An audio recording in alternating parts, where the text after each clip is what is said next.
So நீங்கள் வந்து ஒரு மசாலா வகுப்பு எடுத்துக்கிட்டாலே வெறும் மசாலா ப்ராஃபிட்டபிள் மசாலா ரெசிபி மட்டும் கிடையாது, மார்க்கெட்டிங் கிளாஸு, அதோட இண்டிவிஜுவல் ஃபோக்கஸு.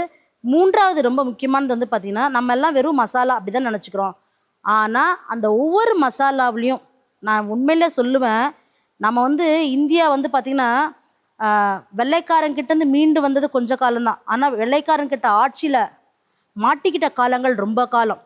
அப்போ எப்படி நம்ம வந்து வெள்ளைக்காரர்களோ அல்லது டச்சுக்காரர்களோ ஃப்ரெஞ்சுக்காரர்கள்ட்ட மாட்டிக்கணும்னு நீங்கள் பார்த்தீங்கன்னா, எல்லாருமே நம்ம ஊரில் இருக்கிற மசாலாக்காக தான் வந்தாங்க. அதுவும் எப்படி வந்தாங்க?